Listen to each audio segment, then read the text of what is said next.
O absolutismo se estabeleceu na Europa Ocidental a partir da Baixa Idade Média. Essa forma de governo se consolida com o Estado Nacional moderno, e nela o monarca possuía diversos poderes sobre o Estado e seus súditos.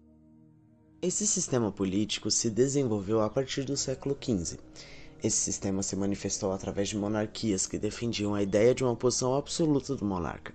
Isso significa que dentro das monarquias absolutistas, o rei possuía o poder extremo sobre o Estado. Um dos grandes exemplos de monarca absolutista foi o francês Luís XIV. Como antes mencionado, o surgimento do absolutismo tem relação direta com a formação do Estado Nacional moderno. Esse processo iniciou-se a partir da Baixa Idade Média e resultou no surgimento de um Estado moderno que trabalhou para delimitar suas fronteiras, para consolidar a identidade nacional e contribuiu significativamente para a modernização administrativa.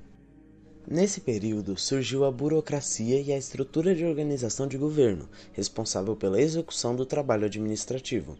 Os destaques para esse sistema político foram os modelos franceses, ingleses e espanhóis. Com o fortalecimento do regime, alguns filósofos desenvolveram teorias justificando o uso do poder absoluto, entre eles os principais, Nicolau Maquiavel, Jacques Bossuet, Jean Bodin e Thomas Hobbes. Ok, entendemos que existiram diversas monarquias absolutistas por toda a Europa Ocidental. Porém, fica aqui a pergunta, todas essas monarquias absolutistas foram iguais? A resposta para essa pergunta é obviamente não. Cada monarquia absolutista se diferenciou em diversos pontos durante todo o período que se estabeleceu, podendo ser eles o seu surgimento, ou seja, os motivos pelo qual surgiu, os seus objetivos como um Estado e até mesmo ideologias religiosas que estavam envolvidas na época. Os principais exemplos de monarquias absolutistas que temos hoje são a francesa, a inglesa e a espanhola. O absolutismo francês é considerado um dos mais consolidados de toda a Idade Moderna.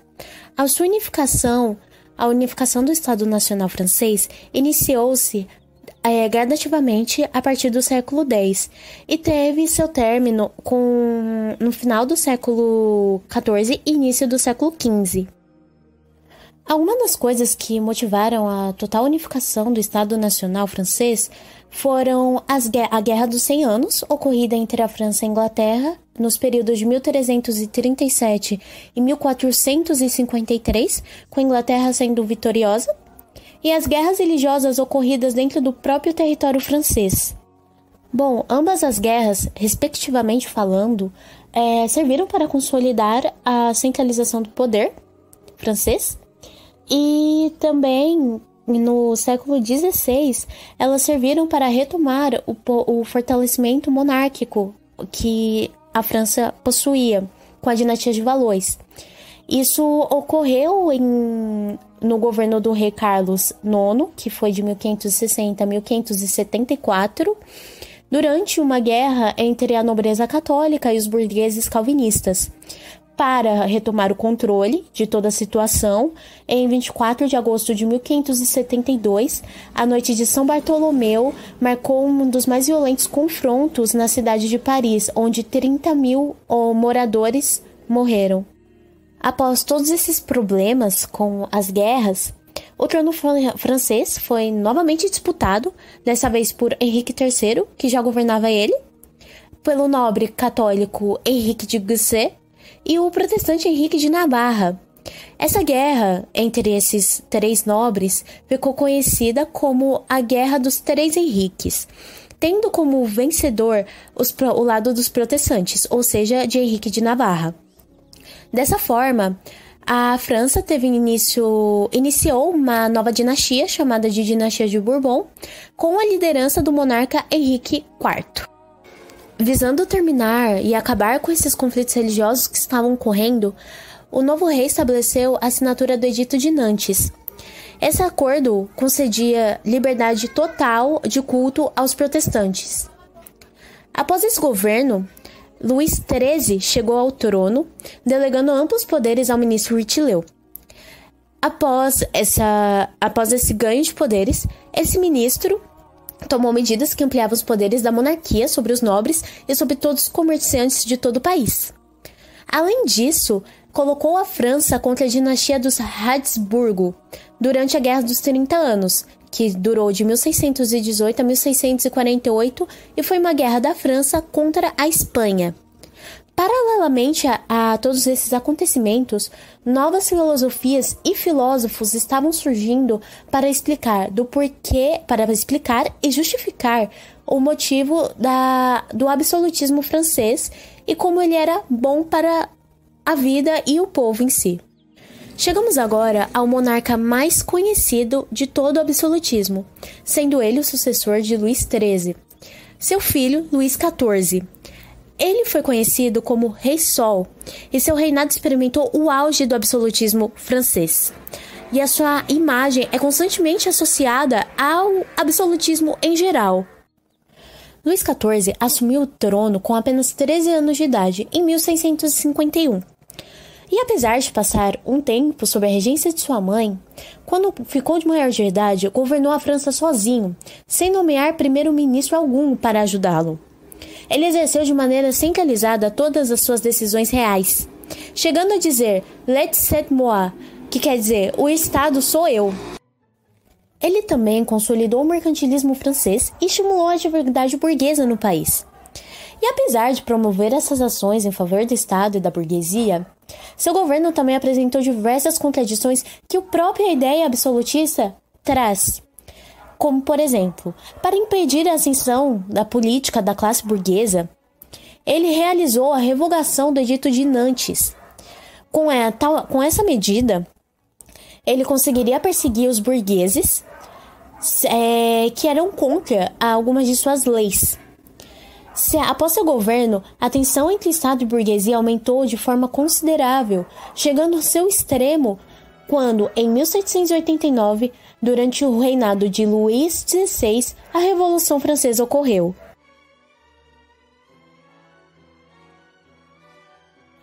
Assim como ocorrido na França, o absolutismo inglês iniciou-se no final do século XV, com o fim da Guerra dos 100 Anos, e também com a conhecida Guerra das Duas, que durou de 1455 a 1485.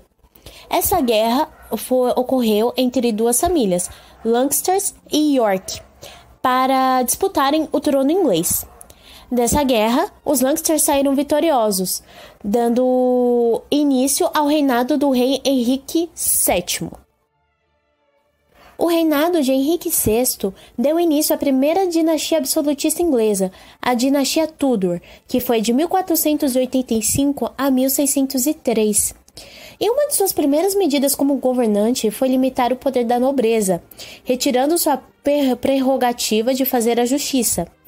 Ele também patrocinou diversas expedições marítimas pela costa canadense, dentro dos princípios econômicos do mercantilismo. Após esse governo, os principais governantes que o sucederam foram seu filho, Henrique VIII, e sua neta, Elizabeth I. Henrique VIII assumiu o trono em 1509 e, em seu governo, ele conseguiu sujeitar o parlamento da nobreza ao poder do rei. E também criou a chamada Igreja Anglicana com o início da reforma protestante no país. E tomou também as terras da Igreja Católica. Uma curiosidade sobre a Igreja Anglicana, que foi fundada em 1534, foi que Henrique VIII fundou essa igreja para poder se separar da sua esposa, porque a separação era mal vista pelos católicos. Já no reinado de sua filha, Elizabeth I, que durou de 1558 a 1603, o absolutismo inglês atingiu seu ápice. Tanto o poder monárquico quanto a Igreja Anglicana conseguiram se consolidar por todo o país, o que resultou em diversas perseguições religiosas e contra opositores. Essas perseguições geraram ondas importantes de imigração de ingleses para a América do Norte, com a intenção também de colonizar a nova região. Outras características notórias de seu governo foi a consolidação do mercantilismo inglês, o incentivo à pirataria de ouro. Ela chegou a dar um título de nobreza a um pirata chamado Francis Drake. Além disso, essa dinastia deixou um poder real consolidado e em acordo com o parlamento, garantindo também uma participação política dos grupos sociais emergentes. Após a sua morte, Jaime I, que governou de 1603 a 1625, que também era o rei da Escócia e parente dela, assumiu o trono inglês, pois a antiga rainha não havia deixado herdeiros. Essa mudança deu início à dinastia Stuart. Os governos dos Stuarts foram marcados por desentendimentos com o parlamento e pela perseguição religiosa a católicos e puritanos calvinistas. O segundo e último rei Stuart foi Carlos I, que governou de 1625 a 1648. Em seu governo, ele fechou o parlamento em 1629 em decorrência de disputas sobre a cobrança de impostos. Ele o reabriu em 1640 para conseguir fundos para guerrear contra a Escócia. Frente à tentativa dos parlamentares em conter o poder real, Carlos I tentou fechá-lo novamente, o que desencadeou em uma guerra civil que lhe custou literalmente a cabeça. Essa guerra civil foi chamada de Revolução Puritana. Como já mencionado, a Revolução Puritana foi marcada pelo enfrentamento do rei e do parlamento. O motivo a isso foi o parlamento estar fraco e ele exigia a participação em decisões como aumento de impostos, decreto de prisões e convocação do exército. Essa revolta também teve fundo religioso por parte dos presbiterianos e puritanos, que estavam insatisfeitos com a igreja anglicana. Os cabeças redondas, nome dado às pessoas opositoras ao governo inglês da época, venceram a guerra quando prenderam Carlos I e se submeteram ao julgamento do parlamento, o que acabou decidindo por sua decapitação. Essa decisão sepultava a ideia do direito divino dos reis também.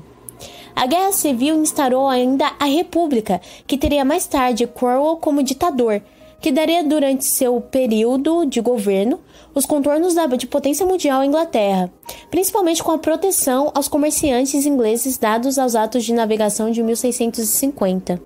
Após a morte de Cromwell, houve um período de instabilidade e lutas internas dentro do próprio parlamento, que acabaria apenas em 1660 com a volta dos Stuarts ao poder.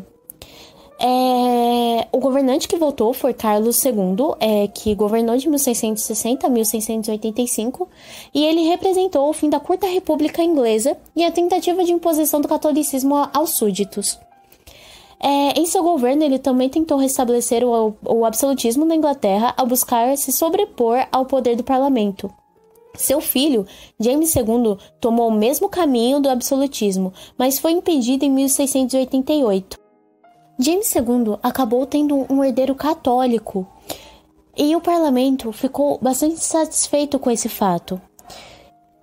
E isso culminou em uma revolta contra ele ao propor a Guilherme de Orange a subir ao trono, evento histórico que ficou conhecido como a Revolução Gloriosa. Com essa revolução, o absolutismo inglês terminou e o período da monarquia parlamentar na Inglaterra foi inaugurado.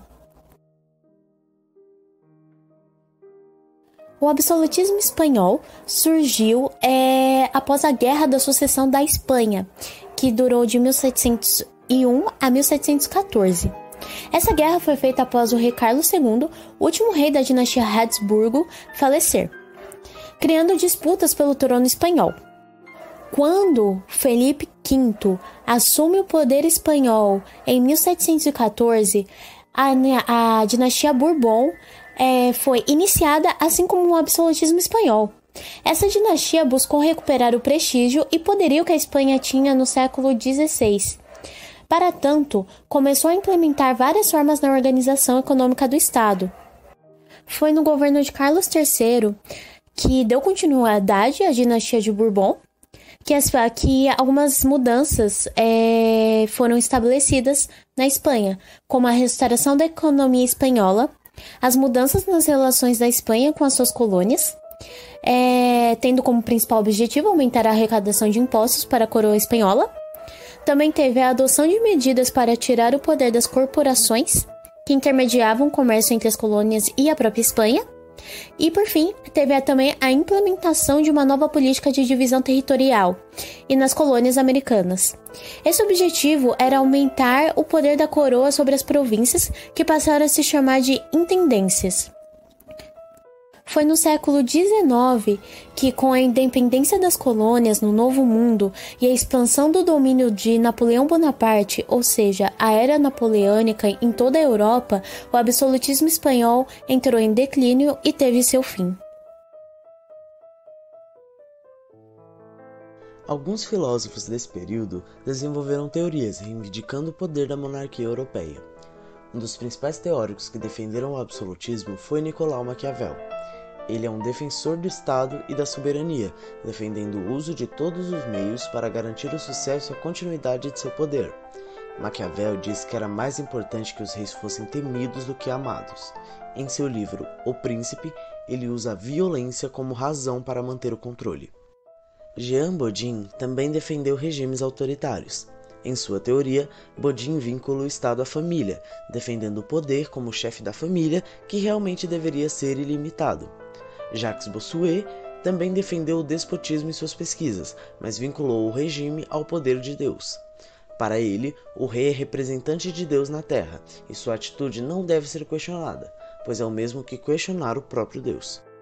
Thomas Hobbes também defendeu o absolutismo em seu livro Leviatã. Para ele, o verdadeiro poder é necessário para trazer ordem ao mundo. Hobbes acreditava que as pessoas se uniam em um contrato social e atribuíam poder aos monarcas para protegê-los, porque antes que o rei tivesse poder absoluto, a Europa vivia um completo caos. O despotismo é uma forma simples de governo onde o poder é concentrado em uma única pessoa, o déspota. O povo não pode se opor às ideias do governante e os beneficiados são o déspota e sua família, classificando o nepotismo. O despotismo oriental se refere a famosas ideologias políticas na Ásia, como na Síria, no Irã, em Israel e no Líbano. Isso na época de 1930. Era um regime autoritário e os governantes construíam grandes obras através da opressão e submissão da população. O poder despótico precisava que a população não manifestasse seu descontentamento. O despotismo ocidental, mais conhecido como despotismo esclarecido, foi uma forma de governo do século XVIII que seguia alguns princípios do Iluminismo, um movimento filósofo e intelectual na Europa que dava lugar à ciência e ao conhecimento enquanto rejeitava o saber eclesiástico. Os iluministas queriam se livrar do regime absolutista e acreditavam que a educação era a chave para essa libertação. Os seis déspotas eram os antigos absolutistas que introduziram algumas ideologias iluministas e trouxeram transformações para seus países. Alguns dos principais déspotas esclarecidos são Frederico II, imperador da Prússia, território onde atualmente se encontram a Estônia, Letônia, Lituânia e parte da Polônia. Ele proibiu em seu país a tortura e separou o Estado da Igreja. Catarina II, imperatriz da Rússia, criou escolas, universidades, hospitais e modernizou cidades. Dom José II, imperador da Áustria. Ele construiu estradas e, almejando alcançar a Revolução Industrial que já ocorria na Inglaterra, ele investiu no processo de modernização através das indústrias. Ele proibiu, além disso, a perseguição religiosa e confiscou terras do clero católico.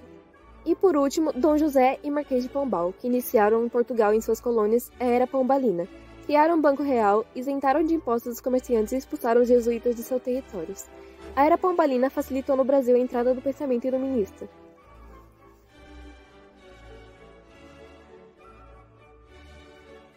Como já citado anteriormente, o iluminismo foi a base para o despotismo.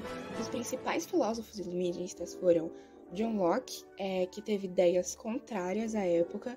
Ele não acreditava nos dogmas católicos, como que Deus tinha o controle sobre a vida das pessoas. Voltaire. Então, o Voltaire teve ideias essenciais para o iluminismo, e entre as suas temáticas ele criticava o catolicismo, o que inclusive fez ele ser preso. Jean-Jacques Rousseau, diferente dos outros iluministas, ele não acreditava no individualismo. Para ele, todos deveriam ter as mesmas coisas e compartilhar o mesmo poder. Montesquieu tinha um pensamento contrário à monarquia e, para se evitar o absolutismo monárquico, ele acreditava que o poder deveria ser dividido em 3 âmbitos: o legislativo, o executivo e o jurídico. Adam Smith, que era contrário à intervenção do Estado na economia. Ele acreditava no mercado livre e nos conceitos da mão invisível de mercado. Essa mão invisível de mercado é um mecanismo básico que forneceria as condições para o funcionamento do livre mercado, isso segundo o mesmo. E por último, Denis Diderot. Defendia o conhecimento racional e científico e acreditava que qualquer forma de religião causava um desequilíbrio na sociedade. Ele negava a influência de Deus no destino dos homens. A diferença entre o absolutismo monarca e o despotismo esclarecido é que no absolutismo, o monarca governa através da religião e da imposição da mesma. Já no despotismo, não. O déspota tem sua própria opinião e conhecimentos, do qual ele usa para governar.